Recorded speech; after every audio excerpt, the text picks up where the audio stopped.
It's a new year and it's a new venue for a homily. Para humagising kayo at para nakatingala ho kayo sa akin ngayong umagang ito. Happy New Year po sa inyong lahat. We praise and thank the Lord for the gift of a new year for us, a new day for us to once more discover the goodness and the blessings of the Lord, the goodness and the blessings of families, of faith, and of company. Muli po, purihin natin at palakpakan natin ang Panginoon sa kanyang kabutihan sa atin. It's a new year. Today is also a new day. And for most of our times, we will always be facing a new day. Alam niyo din po, noong nakaraang Disyembre, last year, this cathedral witnessed 67 weddings. 67. Biruin po ninyo na kaya ho namin ditong magkasala ng 67 mga couple. And they all faced a new chapter as husband and wife. To some of you who are planning or thinking on some things, you will be facing new environments as well, new people to face, new nature, shall I say, to live with, new faces to deal with, maybe new dreams to ponder on. And what are we going to do when we are to face big new things indeed new for us? It is but that we prepare. Pinupuno natin ang puso natin ng lakas, ng tapang ng loob, ng karunungan para harapin ang mga bagong bagay na ito. But on this first day of the year, my dear brothers and sisters, let us go back to basics. Let us go back to what the church would want us to do so that we can gracefully face new things in this life. And I wish to propose 3 letter B's for our reflection today: blessing, belonging, and believing. In today's first reading from the book of Numbers, we get to encounter this scene of Moses together with Aaron and his sons. The Lord asking Moses that this will be the formula of blessing so that you can strengthen this family, that from this family as well, it will not only be love, it will not only be hospitality that should be present, but the blessings of the Lord. The Lord bless you and keep you. The Lord let His face shine upon you and be gracious to you. The Lord look upon you with favor and give you His peace. We are then invited as well, not only for blessings, but for an experience of belonging. At sa ikalawang pagbasa po natin mula kay San Pablo sa kanyang sulat sa mga taga-Galacia, we've heard some terms, familiar terms, that is close to us. That through the woman, God sent forth His Son. As proof that you are sons, we can also cry out, Abba, Father. And that as we are no longer slaves, we are also called heirs to the kingdom of God. That sense of belonging that God has marked in each and every one of us. Na tayo ay parti ng kanyang puso, na tayo ay parti ng kanyang buhay din. And in the like manner, my dear brothers and sisters, the call for believing. The shepherds gave also or shared as well the good news that the child is born today. Those people wondered, they were amazed by what had been told them by the shepherds. Strong sense of faith. that strong sense of embracing the truth about God. Once more, my dear brothers and sisters, the gift of believing. And as we face a new year, we mark ourselves with three basic things the church would want to remind us today: blessing, belonging, and believing.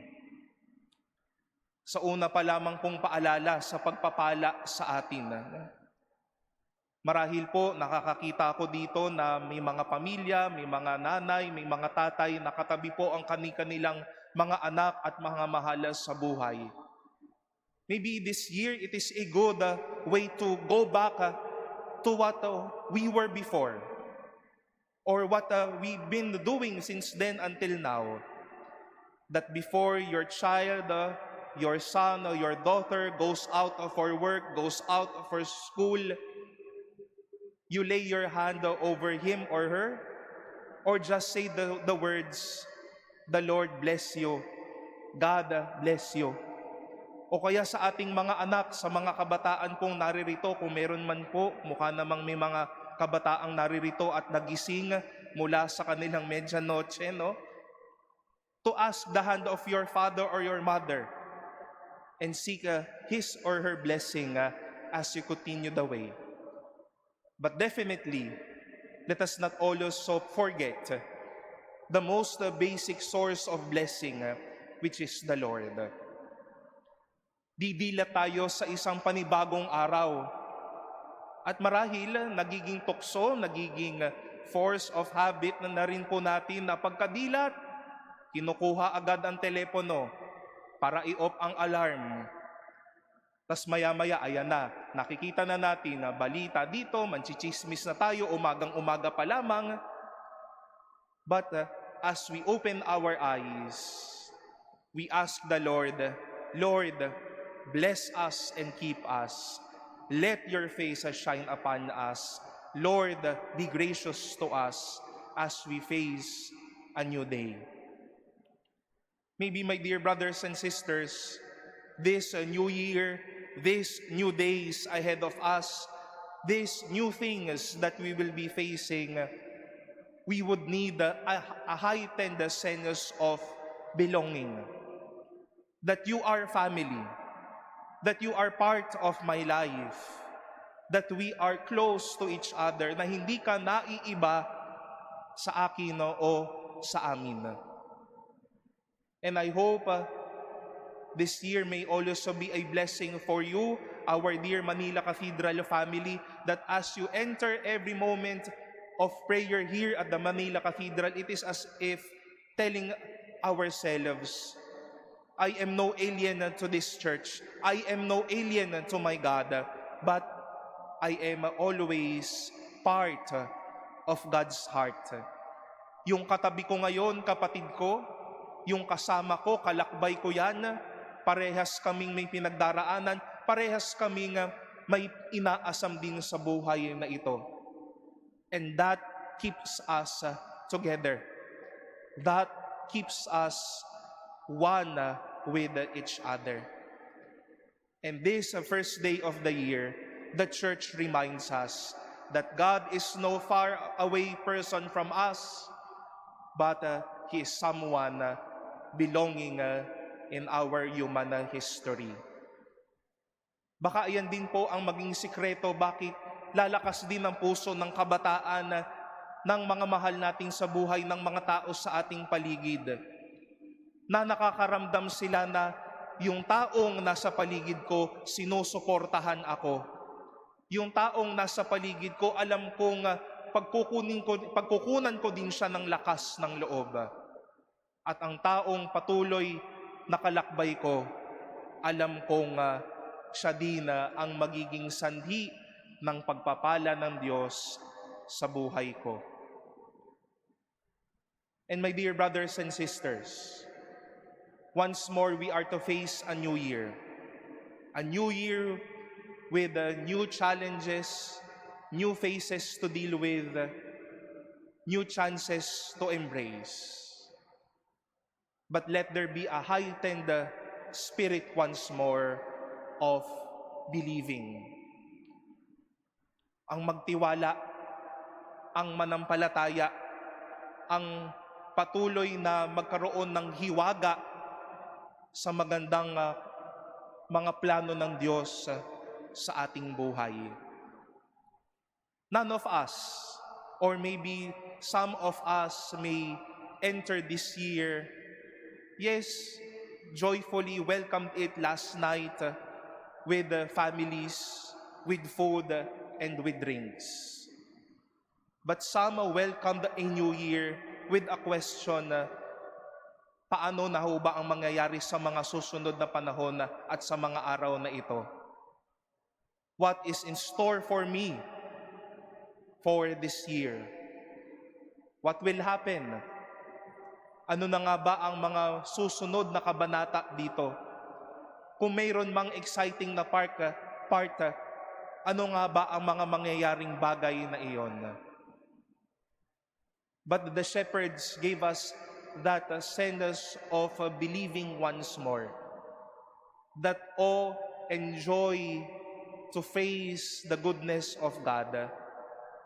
To face every day saying to ourselves, Lord, whatever is new, whatever comes to me, let my faith be strengthened.